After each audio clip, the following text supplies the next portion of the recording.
Hi guys, this is Dan. You probably know me from Facebook, if not different forums, also known as WizWang. This will be the first of, hopefully, many Doomtown video blog things. It's my first foray into the world of YouTubing. Hopefully it goes well and you'll get something from this. So, a friend of mine went to Essen last week before, and picked me up a copy of Newtown New Rules. This is not due out in the UK for I think about 2 or 3 weeks, so I thought I'd do an unboxing and a quick review of what you get. So, this is the box. It's fairly standard fare for an expansion for a living card game. Sorry, expandable card game. The one thing you will notice if you play other games is it's bigger. So we have the a Netrunner box here for comparison. Now, it was obviously going to be fatter. There are 80 cards in this one as opposed to 60 for most of the FFG games. It's also quite tall, which is interesting. But I like it. It's nice and hefty, holding your hand kind of box. So let's have a look inside. Bear with me. I should probably edit this crap out in a minute. Okay. So, top of the box, spacer, I imagine, for keeping the cards in place. Let's pull that out. And a bit of white cardboard. Oh, hello. Piece of paper. Oh, fantastic. So you get a tasty hand ranks guide. I'll show you that one there. And also a piece of fiction, which I won't read, as I won't spoil. If you're like me, you like new fiction every now and again. And putting that bad boy straight through the laminator later. So I've got a copy of the hand ranks for my table. Okay, that's it for extras. Couple of cards, there you go. Nice fat stack of 80 cards for you. Let's get these open. In retrospect, opening them before I did the video was probably a good idea. Okay. So, same again with the cardstock. If you open the core set, nice linen almost feel like actual cards, which is very, very nice compared to other cardstocks from other games. What I'll do now is I'll have a quick flick through these, and I'll do a quick break, and we'll come back and have a look at the cards, and I'll give my first look, first glance ideas of what I think's good and what I think's bad. I will inevitably get it wrong. I don't consider myself to be a good player. Mediocre is more my kind of stance on the game at the moment. But give me 2 seconds. I'll go through these and we'll have a look at what they do. Right then, people, onto the card viewing.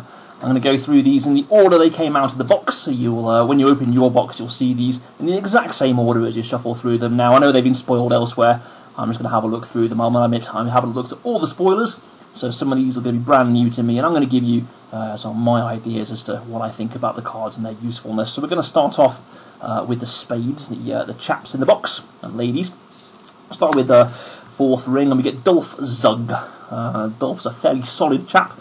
Costs 2 to start him in your posse if you want to start him in play. Just the 1 upkeep, 2 influence. It's a very good set of stats on him there. 2 draw, not too bad. My only downside here is he's an ace, gets shotgun very easily. Also not a huckster, may or may not find room in a 4th ring deck, but for a cheap guy to get on the table in a hurry, he's not too bad there at all. Assuming you were dead man's handing with 4th ring, ace of spades is a nice little hole for him to occupy there for you. Second option, Slade Liebody. Looks a bit like Lee Evans if you ask me. I'm not a fan of the artwork for this. A little bit creepy, and I suppose creepy is good for 4th ring. Huckster 2, well, a nice solid huckster rating. 1 upkeep. It's fairly solid as far as hucksters go. It's got a robust value of 5. It's going to be harder to shotgun than Mr. Steele. You know, if a guy's rocking 5 bullets on the other side of the table, I think you've got more things to worry about than 1 rogue shotgun killing Slade. Especially if that 5 bullets is sat on a stud. 2 influence again, some nice solid control point gaining there. Rafi Hamid's the first of 2 Law Dogs. He's a deputy, and he has a deputy-based ability, so deputy keywords nicely being used in this set. 1 or more of your deputies in any location joins a posse at a government deed. Now I'm not sure how many government deeds there are at the moment. If memory serves, I believe there are 2, could be 3. It's one of those abilities that's going to get better as we see more cards. If we get more and more government deeds, this will become more and more useful, and if you see more and more deputies, it will become more and more useful. Not a fantastically strong card out of the box for this, just the core set to go with, but I think he will certainly see play further down the line.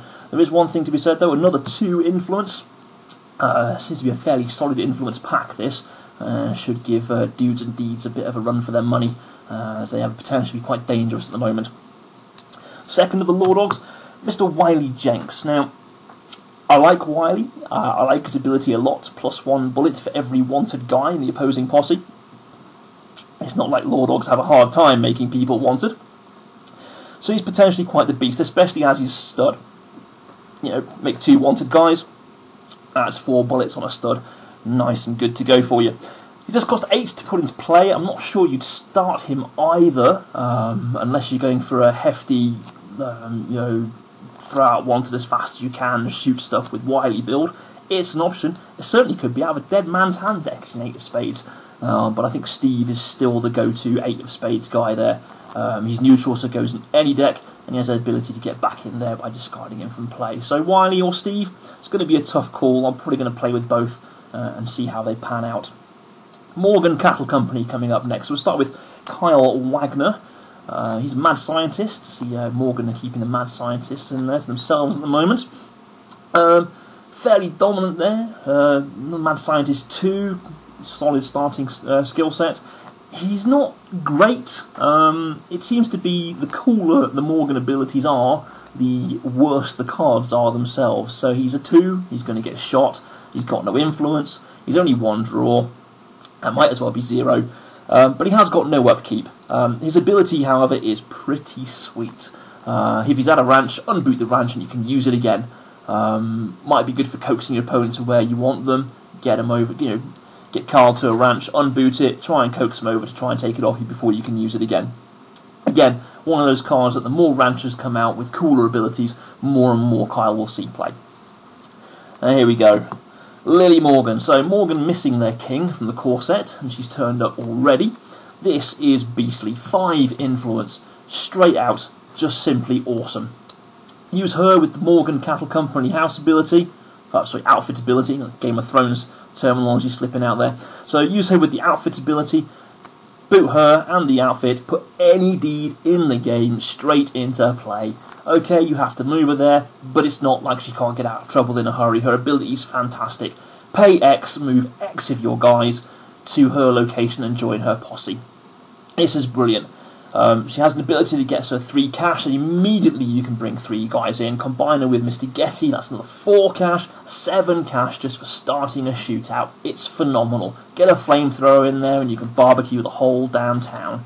She's also a huckster. Morgan getting some huckster love there. It's nice to see they're spreading the keywords like they said they would. Every outfit having a dabble in huckstering, mad scientists, and hopefully, as we see them, shaman and the other keywords they bring out as well. Okay, that's the Morgan done. Sloan, those bad boy bandits that they are.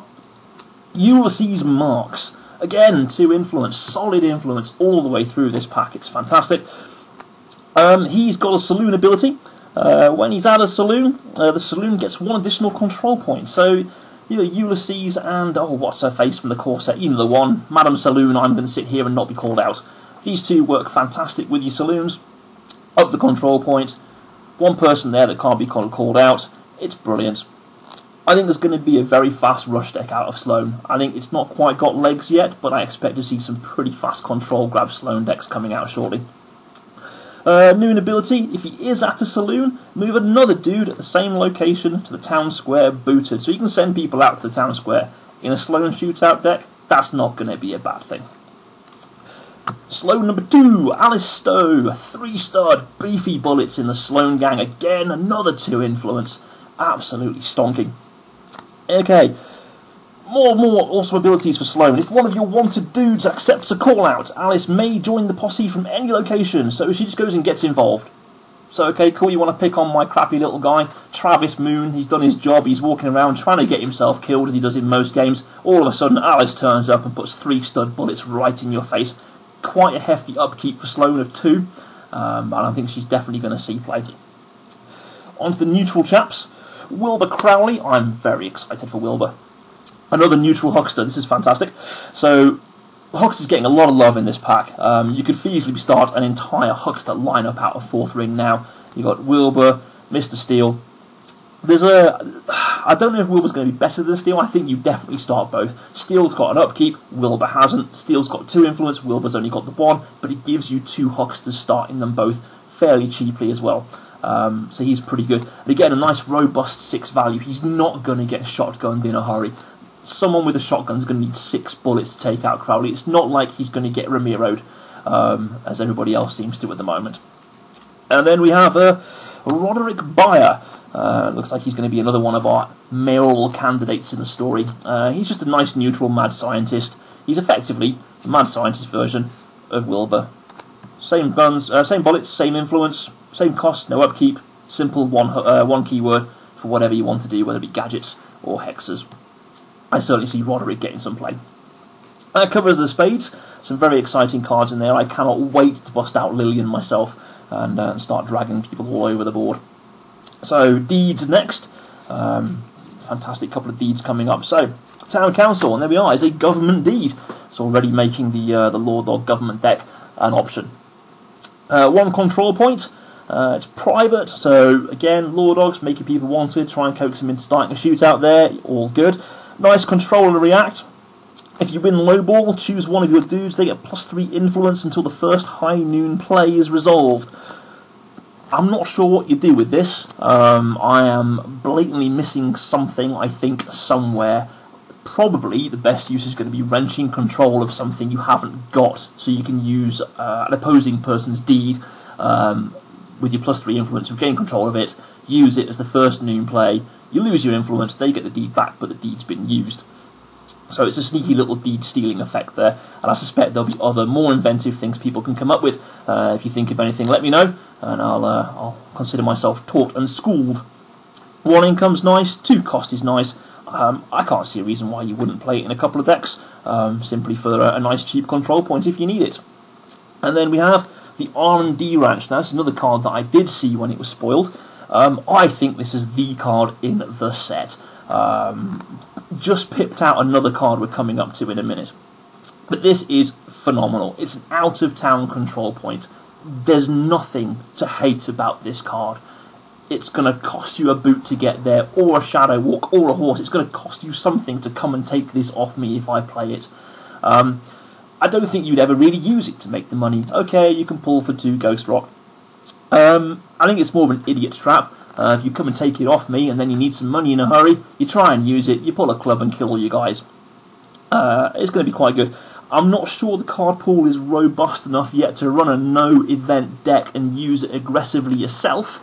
It is a ranch, so combos quite nicely with the chap we saw earlier, unless you stand the ranch back up and use it again. So if you did run no events, there's 4 Ghost Rock there. And, you know, is your opponent going to bank on you running no events? You know, you get over there, you use it once and get 2, you stand it back up. Are they going to come and try and take it off you? It's very, very good. Very, very brilliant card for the game of cat and mouse as to where you move your guys around. I think it's brilliant. So, that's the 2 deeds. A couple of worthy additions to your streets and your out of town. On to goods. Faithful Hound. I like him, but not a lot. He's a sidekick, so he chomps a casualty. Poor Faithful Hound gets shot in the face. It's like Old Yeller come to live again. Shootout Boot. Choose goods in the opposing posse and pull. If it's lower than the value of the goods, discard the goods. Well, he does nobble legendary holsters quite easily in a low pull deck. There's a couple of low pull decks I've seen running around with a few nice toys. I don't think there's enough scary goods at the moment to really worry about it. You need to pull quite low to hit the important stuff. You're looking at trying to pull ace to 3 really to get rid of stuff you don't like. Speaking of goods you don't like, you are probably going to learn to hate Plasma Drill. I am a massive fan of Control. I love it in all its forms, and this to me is just Christmas come early. It's quite difficult to get into play. It costs you 4, it's difficulty 8 to invent, and it costs you 1 every time you want to use it. And the key thing here is every time you want to use it. This isn't a do it once and move on. This is a, I've got a Plasma Drill, you need to deal with it. You boot the guy with the drill, choose a deed at an adjacent location, And basically you force its owner to pay Ghost Rock equal to its production. If they can't or don't, discard the deed. So it's not brilliant, but it's going to be annoying. I think a lot of the zero production deeds with really good abilities are obviously going to sit there and ignore this, but think high value production. Oh, you're playing all the Cash Morgan, pay 3 for your monstrous deed of awesomeness, or lose it. Oh, and that one, and that one, and that one. It's brilliant. There's nothing to really dislike about this card. I suppose it does cost 4, so you need cash yourself, and I imagine 2 plasma drill decks going at each other is going to be a very long, slow, boring game, but quite fun at the same time. Next up, Telepathy Helmet, more gadgets. I do love gadgets. Doc Brown in the artwork, clearly, I love this. Difficulty 5 to invent, not too bad. If you are the winner, so it's gadgets, which is Morgan, which is generally low ball, so you should be able to get this up and running quite easily. So if you're the winner, this dude cannot be affected by other players' shootout abilities. Ooh. Right, so shootout abilities that would novel you. So going back to Lillian and with Getty, 7 Ghost Rock Flamethrower. Pop this bad boy on the guy with the flamethrower. He can't be targeted by shootout actions. He's going to blow stuff up. Okay, and he's got a repeat action as well. So you can pay 1 Ghost Rock to look at a player's hand. Now, every game I have played, hand knowledge is king. If I know what you've got in your hand, I can plan my turn so much better. I don't have to think, oh, are you going to do X? Are you going to do Y? If I move a guy here, are you going to send him home? It's brilliant. So pay 1 to look at a guy's hand. I think you'd run it just for that effect alone. Yeah, okay, you can make a guy immune, that's gravy, but this, pay 1, look at a hand, absolutely fantastic. So that's the gadgets done. With Hexes next. Paralysis Mark. Nice high-ish pull on an 8. It's not too bad for Soul Blast. You're not weakening your deck too much by playing it, and it's also a pretty fantastic card. It's a Noon Hex X boot. X is the value of a dude. At this or an adjacent location, boot the dude. Boot effects. I am a big fan of boot. Again, it goes to control. If I can boot your guy, you can't use him, you can't move him. I've got control of the table. I love the boot. I built a deck on Octagon. And was told I'd stumbled across an old archetype called Boot and Scoot, which I quite like the sound of, and it's literally all the movement cards in the world and all of the boot effects in the world, and this will definitely be finding a home in that deck. The idea being to boot down your opponent's guys as fast as possible and move your guys into a commanding position and simply just win by board presence. So Paralysis Mark, very, very good hex there. Forget is fantastic as well. 2 really solid hexes. Hex 5, fairly easy to pull off. We've already seen there's a bunch of huckster 2s in here, so you only need to pull a 3. That really shouldn't be too difficult for you. Choose an ability printed on a dude at this or an adjacent location. The dude cannot use the ability until after the sundown phase. Fantastic. What's not to like? Your guy there, he can't use his ability. Well, I'm sold. Moving on. Onto actions now. 4 actions in Newtown, new rules. First one, Make 'em Sweat. It is a 0 cost shootout action.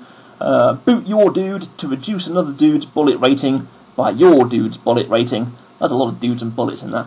Effectively, you can lower your opponent's bullet rating. If you lower their bullet rating to 0, boot them. More boot cards. Fantastic. Love it.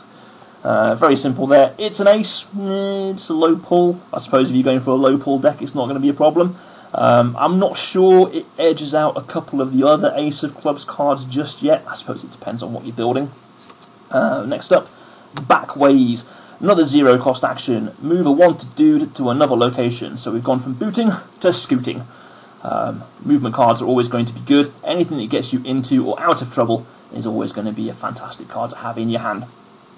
Next up, Hired Help. Now, it's a fairly expensive 3 cost action, but it is pretty solid. Adds a Gunslinger token. I like that there's another option for using the Gunslinger tokens.